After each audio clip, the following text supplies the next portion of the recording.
Months pass, machines spread, but humanity adapts. You participate in joint operations with armored units. Tanks prove ineffective against armor, but useful for drawing fire. You coordinate airstrikes. Missiles slow machines, but rarely destroy them. You refine vent exploitation using thermite. That works better. You lose fewer people. During a briefing, intelligence reports machines landing in waves, not random anymore, targeted. You realize they're learning too. You propose mobile hunter teams instead of defensive positions. Sheridan supports it. You're tasked to lead the first. Your team moves constantly, intercepting machines before they reach population centers. You track signals, predict paths, engage quickly. One engagement pushes you further than before.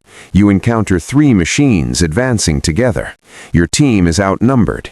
You consider withdrawal, but realize they're moving toward a refugee convoy. You choose to engage. You split your team, baiting machines into separate paths. You lure one into a quarry. You collapse walls onto it. Another chases your second element. They lure it into a fuel depot. Explosion destroys both machine and depot. The third reaches the convoy. You sprint ahead, ignoring caution. You climb a crane, drop debris into vents while it fires upward. You nearly fall. The machine overheats and detonates. You land hard, ears ringing. Convoy saved. You lose another ranger. You gain time for civilians. Later, Torres asks if you consider disengaging. You tell him yes. He asks why you didn't. You answer that you stopped thinking in terms of survival and started thinking in terms of preventing escalation. He studies you, recognizing the shift.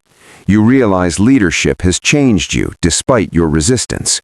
You no longer avoid responsibility. You seek it because the alternative is worse. You receive intelligence that machines are adapting vent design again, smaller openings, internal shielding. You experiment with new tactics. You design a tool, compressed debris injectors using pneumatic force. Engineers build prototypes. You test them in field. They work partially. You refine. This becomes standard equipment for ranger teams. Your influence expands beyond your own patrols. One evening, you sit outside the tent reviewing reports. You notice casualty numbers decreasing slightly.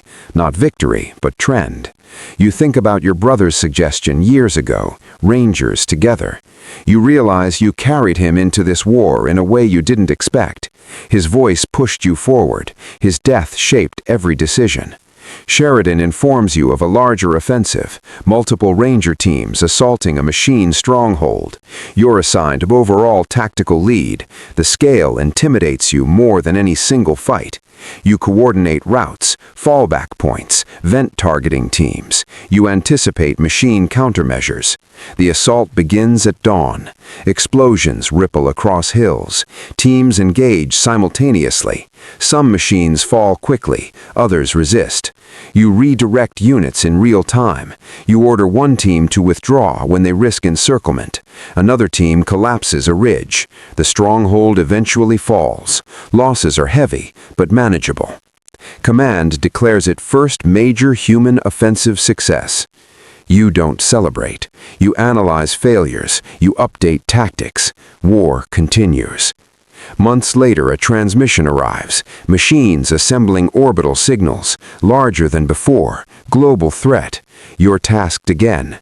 The cycle repeats. Plan, move, engage, adapt. You realize there is no end point, only progression. Each victory delays extinction. Each loss accelerates it.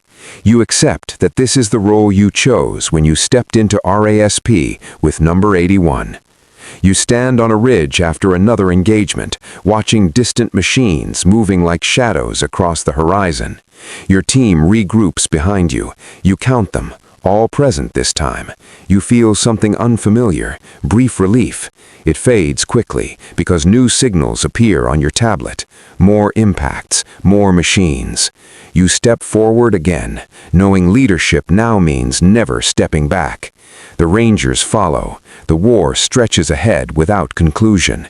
You carry the weight of every decision, every adaptation, every life saved or lost.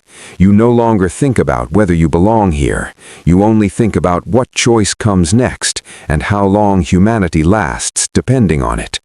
You move out before the smoke settles, already planning the next engagement, already anticipating the next evolution, already aware that the responsibility never lifts.